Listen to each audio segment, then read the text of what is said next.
Moving average का उपयोग।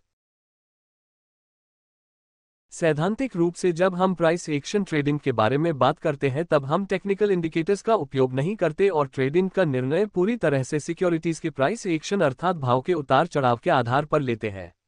लेकिन वास्तव में अधिक स्पष्ट और सही निर्णय के लिए मैं प्राइस और वॉल्यूम के साथ मूविंग एवरेज का उपयोग करने की सलाह ट्रेडर्स को देता हूं।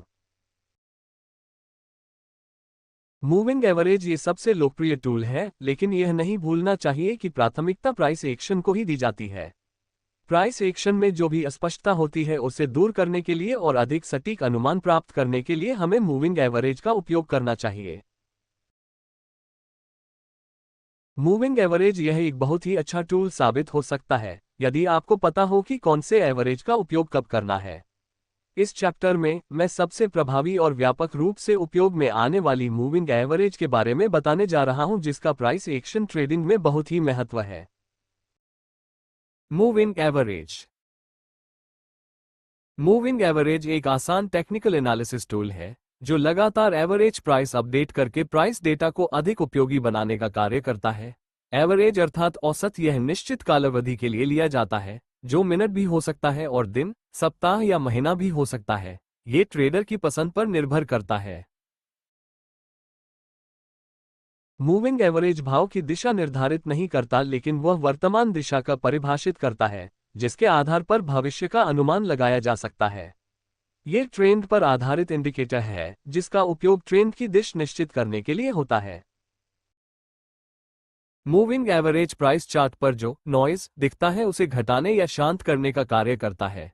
भाव किस दिशा में जा रहा है इसका मजबूत अनुमान लगाने के लिए मूविंग एवरेज की दिशा की ओर देखें। मूविंग एवरेज के प्रकार। मूविंग एवरेज दो प्रकार के होते हैं, सिंपल और एक्सपोनेंशियल। सिंपल मूविंग एवरेज यह एक आसान अंकशास्त्र है जिसमें वर्तमान कीमतों को जोड़ा जाता है और फिर उसे कालावधि की संख्या से विभाजित किया जाता है। एक्सपोनेंशियल मूविंग एवरेज यह मूविंग एवरेज वर्तमान डेटा पॉइंट्स को अधिक वेटेज महत्व देता है और इसलिए वो सिंपल मूविंग एवरेज से अधिक परिणामकारक होता है। मैं एवरेज की गणना में ज्यादा नहीं पड़ता क्योंकि आपने हाल ही में ट्रेडिंग या इन्वेस्टमेंट की शुरुआत की हो तो आपको शायद वह उबाऊ और अमित करने वाला लग सकता है। आप आसानी से अपनी पसंद की मूविंग एवरेज चुन सकते हैं और किसी भी चार्टिंग वेबसाइट पर जाकर किसी भी चार्ट पर उसका उपयोग कर सकते हैं। मूविंग एवरेज के मामले में कोई निश्चित कालावधि बहुत ही अच्छी या बहुत ही बुरी है ऐसा नहीं कह सकते। दुनिया भर के ज्यादातर ट्रेडर्स जो मूविंग एवरेज पीरियड का उपयोग करते हैं उसके बारे में विस्तार से समझाने वाला हूं और चार्ट पर उनका उपयोग किस प्रकार करना चाहिए ये भी दिखलाने वाला हूं। आप मूविंग एवरेज का उपयोग शुरू कर सकते हो और आपके लिए क्या काम करता है ये देख सकते हैं और जब तक वह आपको अनुकूल परिणाम देता है तब तक उससे चिपके रहें। मूविंग एवरेज का उपयोग। मूविंग एवरेज का उपयोग प्रमुखता से सपोर्ट और रेजिस्टेंस को निश्चित करने के लिए होता है। इसके अलावा ट्रेडिंग सिग्नल जनरेट करने के लिए और स्टॉप लॉस निश्चित करने के लिए भी उसका उपयोग होता है। एक, सपोर्ट या रेजिस्टेंस को निश्चित करने के लिए। मूविंग एवरेज का उपयोग सपोर्ट या रेजिस्टेंस को निश्चित करने के लिए किया जा सकता है। अपर ट्रेंड में 50 दिन, 100 दिन या 200 दिनों के मूविंग एवरेज सपोर्ट के जैसे काम करते हैं जो नीचे दिए उदाहरणों में दर्शाया है। अपर ट्रेंड में जब भी कोई सिक्योरिटी किसी मूविंग एवरेज पर सपोर्ट लेती है तब आप लॉन्ग पोजीशन ले सकते हैं। उदाहरण 1, 50 दिनों के मूविंग एवरेज का सपोर्ट। नीचे इन्फोसिस का जून 2020 से फरवरी 2021 के बीच का दैनिक चार्ट दर्शाया है जिसमें आप देख सकते हैं कि भाव को 50 दिनों के मूविंग एवरेज के पास स्पष्ट सपोर्ट मिल रहा है। उदाहरण 2, 100 दिनों के मूविंग एवरेज का सपोर्ट।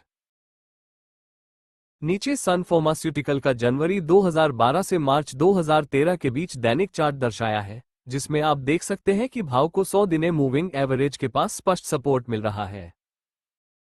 उदाहरण 3, 200 दिनों के मूविंग एवरेज का सपोर्ट।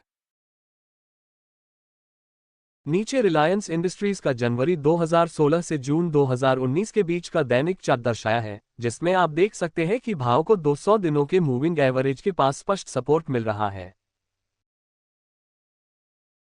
डाउन ट्रेंड में 50 दिन, 100 दिन या 200 दिनों के मूविंग एवरेज रेजिस्टेंस के जैसे काम करते हैं, जो नीचे दिए उदाहरणों में दर्शाया है। डाउन ट्रेंड में जब भी कोई सिक्योरिटी किसी मूविंग एवरेज पर रेजिस्टेंस का सामना करती है तब आप शॉर्ट पोजीशन ले सकते हैं। उदाहरण 1, 50 दिनों के मूविंग एवरेज का रेजिस्टेंस। नीचे एक्सिस बैंक का अगस्त 2015 से फरवरी 2016 के बीच का दैनिक चार्ट दर्शाया है, जिसमें आप देख सकते हैं कि भाव को 50 दिनों के मूविंग एवरेज के पास स्पष्ट रेजिस्टेंस मिल रहा है। उदाहरण 2, 100 दिनों के मूविंग एवरेज का रेजिस्टेंस। पिछले पन्ने पर यस बैंक का मई 2008 से अप्रैल 2009 के बीच रू दैनिक चार्ट दर्शाया है, जिसमें आप देख सकते हैं कि भाव को 100 दिने हैं मूविंग एवरेज के पास स्पष्ट रेजिस्टेंस मिल रहा है। उदाहरण 3, 200 दिनों के मूविंग एवरेज का रेजिस्टेंस। नीचे आयनॉक्स लीजर का जुलाई 2007 से नवंबर 2007 के बीच का दैनिक चार्ट दर्शाया है, जिसमें आप देख सकते हैं कि भाव को 200 दिनों के मूविंग एवरेज के पास स्पष्ट रेजिस्टेंस मिल रहा है। 2. ट्रेडिंग सिग्नल जनरेट करने के लिए। ट्रेडिंग सिग्नल जनरेट करने के लिए भी मूविंग एवरेज का उपयोग किया जा सकता है। मूविंग एवरेज पर आधारित लोकप्रिय ट्रेडिंग सिग्नल जनरेशन स्ट्रेटजीज में गोल्डन क्रॉसओवर और डेथ क्रॉसओवर का समावेश होता है। गोल्डन क्रॉसओवर यह बुलिश क्रॉसओवर स्ट्रेटजी है जिसमें दो मूविंग एवरेज का उपयोग होता है और वो लॉन्ग पोजीशन लेने के लिए सिग्नल जनरेट करती है। वो क्रॉसओवर ज्यादातर तेजी का संकेत देता है। जब short term moving average long term moving average के ऊपर जाता है तब चार्ट पर गोल्डन क्रॉसओवर नजर आता है। जब ये क्रॉसओवर होता है तब वॉल्यूम में उल्लेखनीय बढ़ोतरी हुई तो ऐसे वक्त ये बुलिश क्रॉसओवर स्ट्रेटजी अधिक कारगर होती है। यह दुनिया भर में सबसे अधिक व्यापक रूप से उपयोग में आने वाली क्रॉसओवर स्ट्रेटजी है। गोल्डन क्रॉसओवर स्ट्रेटजी में 50 और 200 दिनों के मूविंग एवरेज को लिया जाता है। उदाहरण, गोल्डन क्रॉसओवर। नीचे HCL टेक्नोलॉजी का जून 2020 से जनवरी 2021 के बीच का दैनिक चार्ट दर्शाया है, जिसमें आप गोल्डन क्रॉसओवर देख सकते हैं। 7 जुलाई 2020 को गोल्डन क्रॉसओवर नजर आने के बाद आप देख सकते हैं कि चार्ट पर स्पष्ट अपर ट्रेंड नजर आया। डेथ क्रॉसओवर यह बेयरिश क्रॉसओवर स्ट्रेटजी है जिसमें दो मूविंग एवरेज का उपयोग होता है और वो शॉर्ट पोजीशन लेने के लिए सिग्नल जनरेट करती है। वो क्रॉसओवर ज्यादातर मंदी का संकेत देता है। जब short term moving average long term moving average के नीचे जाता है तब सपर डेथ क्रॉसओवर नजर आता है। जब यह क्रॉसओवर होता है तब वॉल्यूम उल्लेखनीय बढ़ोतरी हुई तो ऐसे वक्त ये बेयरिश क्रॉसओवर स्ट्रेटजी विद कारगर होती है। यह दुनिया भर में सबसे अधिक व्यापक रूप से उपयोग में आने वालों क्रॉसओवर स्ट्रेटजी है। डेथ क्रॉसओवर स्ट्रेटजी में 50 और 200 दिनों के मूविंग एवरेज को लिया जाता है। उदाहरण, डेथ क्रॉसओवर। नीचे एक्सिस बैंक का जुलाई 2015 से फरवरी 2016 के बीच का दैनिक चार्ट दर्शाया है, जिसमें आप डेथ क्रॉसओवर देख सकते हैं। 14 सितंबर 2015 को डेथ क्रॉसओवर नजर आने के बाद आप देख सकते हैं कि चार्ट पर स्पष्ट डाउन ट्रेंड नजर आया। 3. स्टॉप लॉस या ट्रेलिंग स्टॉप लॉस लगाना। मूविंग एवरेज का उपयोग स्टॉप लॉस और ट्रेलिंग स्टॉप लॉस लगाने के लिए भी किया जा सकता है। मैंने इस बारे में स्टॉप लॉस और ट्रेलिंग स्टॉप लॉस से संबंधित चैप्टर में आगे चर्चा की है।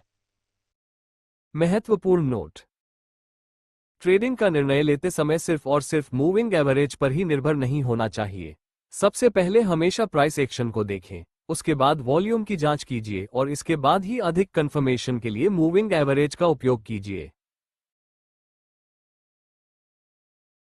इस अध्याय का ये भाग यहीं समाप्त होता है। हमने इसमें आपको महत्वपूर्ण जानकारी देने का पूरा प्रयास किया है। इस पुस्तक का अगला भाग जल्द ही आपके लिए उपलब्ध होगा। इसमें हम एक नया अध्याय शुरू करेंगे और आपको और भी रोचक और उपयोगी जानकारियां प्रदान करेंगे। इसलिए हमारे साथ जुड़े रहें ताकि आप इस पुस्तक के अगले भाग को मिस न करें। अगर आपको ये जानकारी पसंद आई हो तो कृपया इसे लाइक करें, शेयर करें और हमारे चैनल को सब्सक्राइब करना न भूलें। आपके समर्थन से हमें और बेहतर कंटेंट और इस पुस्तक के अगले हिस्से को तैयार करने की प्रेरणा मिलती है। जल्द ही मिलते हैं अगले भाग में, तब तक पढ़ते रहें और सीखते रहें।